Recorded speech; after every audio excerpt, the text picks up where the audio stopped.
Bonjour et bienvenue sur cette troisième vidéo de la série Énergie, conversion et transfert consacrée au bilan de puissance et au rendement d'un convertisseur. Commençons par expliquer ce qu'est la puissance. Elle correspond à une quantité d'énergie consommée ou produite, selon que l'on parle d'un dispositif récepteur ou d'un générateur, pendant une unité de temps. On va pouvoir la mesurer en watts. Voilà quelques ordres de grandeur. Alors on rappelle qu'un ordre de grandeur, c'est la puissance de 10 la plus proche. Par exemple, pour une calculatrice, on a mis 1 milliwatt. Ça veut dire que les valeurs peuvent être 2, 3, 4, même 0,5, 0,8, etc. Pour un smartphone, la puissance consommée ici, donc c'est 1 watt, ça veut dire 1 joule par seconde. Ensuite, lampe LED, donc les DEL, diodes électroluminescentes, 10 watts. Un four, donc qui est ici une puissance produite 1 kW. Le TGV, une puissance consommée 1 MW. On rappelle que méga, c'est 10 puissance 6.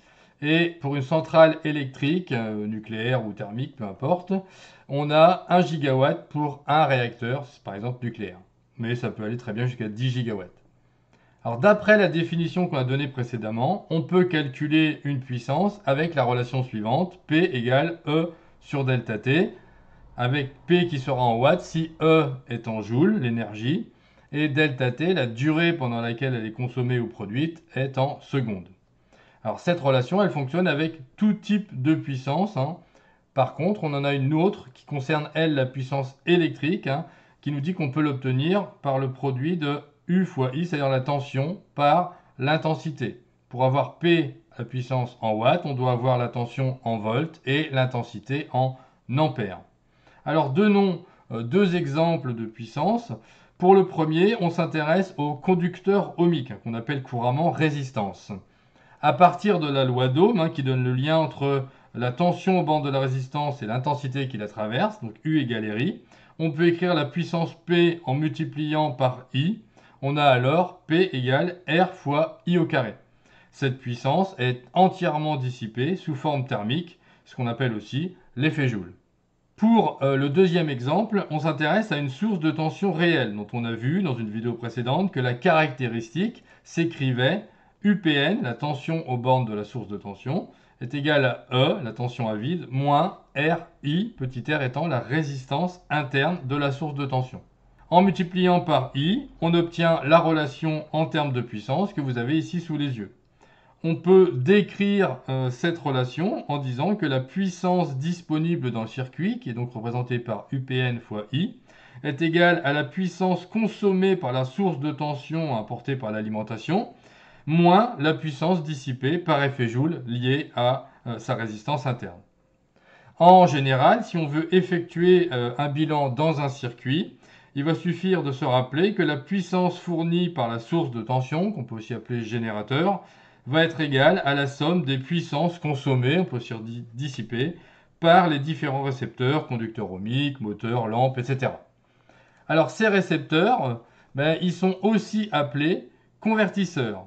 Pourquoi? Parce que ce sont des dispositifs qui vont recevoir de l'énergie, qu'on peut appeler entrante, et qui vont la convertir en une autre forme d'énergie, qu'on peut appeler donc sortante. On va distinguer deux types d'énergie convertie, et on va représenter ça sur un schéma. En mettant le convertisseur évidemment au centre, l'énergie reçue par le convertisseur qui va permettre de faire fonctionner, et qui va convertir en une partie qu'on appellera énergie utile, donc qui va servir à faire fonctionner le vrai rôle du convertisseur, si c'est un moteur par exemple, le faire tourner, et une partie d'énergie qui va être perdue ou dissipée la plupart du temps sous forme thermique, soit par effet Joule, soit par frottement.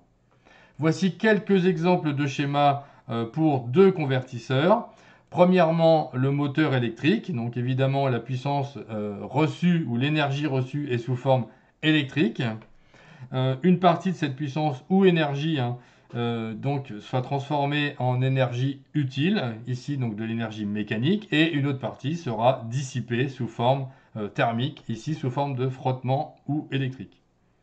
Ensuite, une lampe par exemple, où l'énergie reçue cette fois-ci est encore électrique évidemment, mais une partie de cette énergie électrique va être transformée, convertie en énergie de rayonnement ou lumineuse tout simplement, qui sera donc l'énergie utile, puisque c'est le but d'une lampe, et une partie sera de l'énergie dissipée qui, elle, ici est considérée comme perdue et qui sera perdue par effet Joule.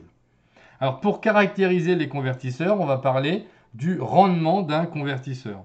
Qu'est-ce que le rendement? C'est défini comme le rapport entre la puissance utile sur la puissance totale reçue par ce convertisseur.